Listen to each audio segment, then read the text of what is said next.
شهادت، سپیدایین سبزستان غیرت. سلام ای آسمان عشق و ایمان، سلام ای سرزمین دوباره تیر را آن در کمان کن، دوباره آرشی دیگر عیان کن.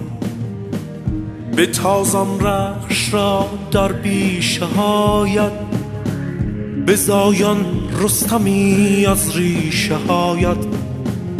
سلام ای دشت های باز و روشن، سلام ای چشم سار عطر گلشن.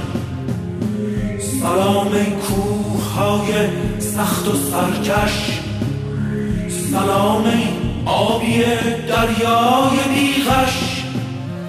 بتابان شمس عشق مولوی را،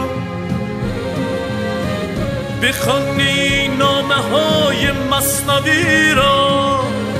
شکوفا کن شکوه شرقیم را، مداوا کن غم بی دردیم را.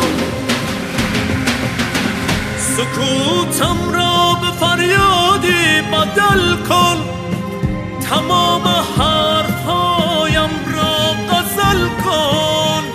به مردانت بگو از نسل نوران، بگو آزادگان از بند دوران.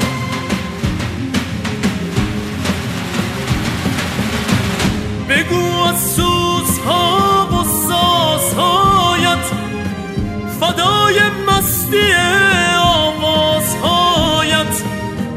بگو اهریمنان با تو چه کردن، بگو خون در دل صد پاره کردن.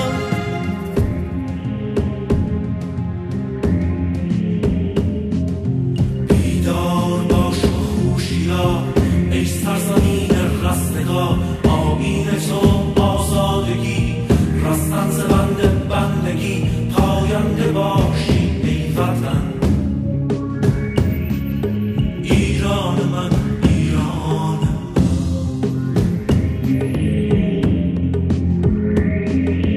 میسوزد آوازم بزن آهنگ دیگرگون من، اشکن قفس را پر بزن جانها فدایت ای وطن. تا قله ها پرواز کن، راهی به فردا باز کن. بالا بلند استوار آتش فشان عشق یار، به بدخواهان تو لعنت به دشخیمان تو. چشم بد از تو دور با، اهریمن تو کور با. پاینده باشی ای وطن،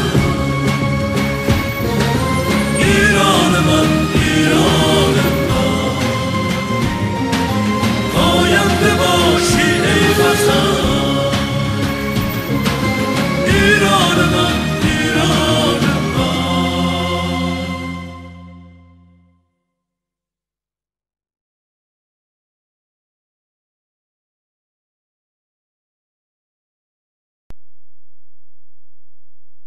Ultimately, what we're promoting here in the context of Iranian human rights is human rights all over the world. In a world where we are no longer looking at ourselves as American or as Iranian or as whatever nationality, but that we are part of a global world. Every citizen has their own part in this world. Every citizen is a citizen of the world, granted their own rights, universal rights known by everyone. And this topic is not political. This topic ranges to every country.